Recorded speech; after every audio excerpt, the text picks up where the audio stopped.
Piuma d'Oro presenta Il sogno del drago celeste.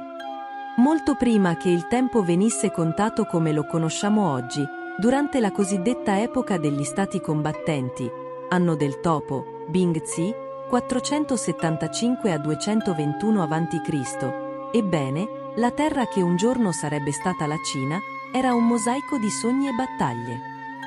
7 regni, come 7 giovani draghi feroci, lottavano per il dominio sotto il cielo. Ognuno aveva i propri fiumi, le proprie montagne e i propri re. Combattevano con armi, astuzia e il desiderio ardente di essere l'unico, il solo, a governare su tutto. Primo anno della dinastia Qin, anno del serpente, Xin-Si. Fu nel 221 a.C. che da ovest sorse un regno più spietato e organizzato degli altri, i Qin. Il suo re, che si proclamò primo imperatore, unificò la terra non con la persuasione, ma con la forza del ferro e una legge unica per tutti. Per difendere il suo nuovo impero, collegò le antiche mura sparse, creando un'unica, gigantesca grande muraglia. La spina dorsale di pietra, del drago appena nato. Fine della dinastia Qin e fondazione della dinastia Han, inizio degli Han occidentali, anno del topo, Yi. Il regno dei Qin fu breve e duro. Presto, intorno al 206 a.C., sorse una nuova dinastia, gli Han, che avrebbe governato per 400 lunghi anni. Sotto gli Han, gli studiosi scrivevano la storia su rotoli di bambù, e gli artigiani perfezionavano l'arte della seta. Nacquero nuove strade, non di pietra, ma di commercio, le vie della seta, che portavano tesori e idee fino a terre lontane e sconosciute.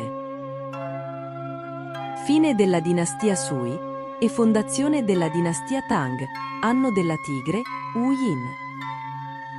Passarono i secoli, e l'impero conobbe altre epoche d'oro. Tra il 618 e il 1279 d.C. Sotto le dinastie Tang e Song, la tecnologia fiorì con l'invenzione della stampa, della polvere da sparo e della bussola, doni che avrebbero cambiato il mondo intero. La capitale divenne un luogo di poeti, artisti e musicisti provenienti da ogni dove. Dinastia Song meridionale, con la dinastia Xin e Xia Sai. Xia, a nord, anno del bufalo, Xin-Chou. Nel XIII secolo, dalle vaste steppe del nord, un vento gelido portò orde di guerrieri a cavallo. I mongoli, guidati da un potente Khan, conquistarono l'impero.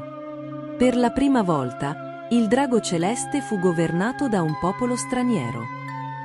Fondarono la dinastia Yuan, 1271-1368, e, sebbene fossero conquistatori, rimasero affascinati dalla grandezza e dalla cultura della terra che avevano sottomesso. Fine della dinastia Yuan, mongola, e fondazione della dinastia Ming, anno della scimmia, Wu Shen. Ma lo spirito del drago non poteva essere domato. Nel 1368, una ribellione scacciò i mongoli, e una nuova dinastia, i Ming, luminosa, salì al potere, regnando fino al 1644. Ricostruirono la grande muraglia con mattoni e pietra, costruirono una magnifica città proibita per l'imperatore, e inviarono gigantesche flotte del tesoro attraverso gli oceani per mostrare al mondo la potenza e la ricchezza della Cina. Caduta della dinastia Ming e fondazione della dinastia Qing. Manchu, anno del drago, Jia Chen. Ancora una volta, a metà del XVII secolo, 1644, dal nord giunsero dei conquistatori, i Manchu. Essi fondarono l'ultima dinastia imperiale, i Qing, destinata a durare fino al 1912. All'inizio, il loro regno fu di grande espansione e prosperità.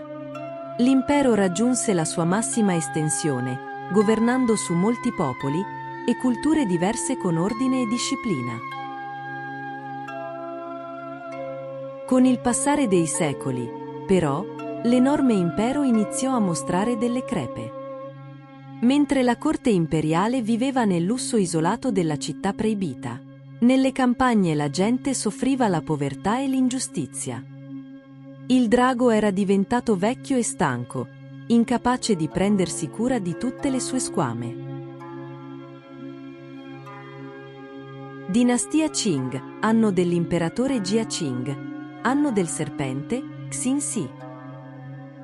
Nel XIX secolo, dal mare arrivarono navi a vapore mai viste prima, provenienti dall'Europa.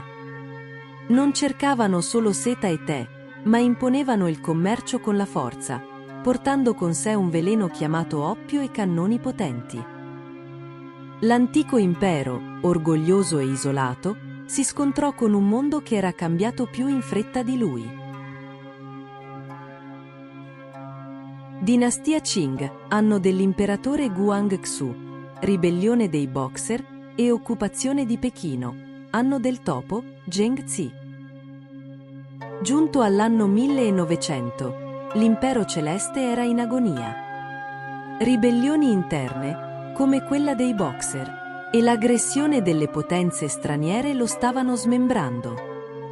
Il sogno imperiale, durato più di 2000 anni, stava per finire. Il vecchio drago stava per morire e nel 1912 si sarebbe spento per sempre, lasciando che dalle sue ceneri nascesse una Cina completamente nuova.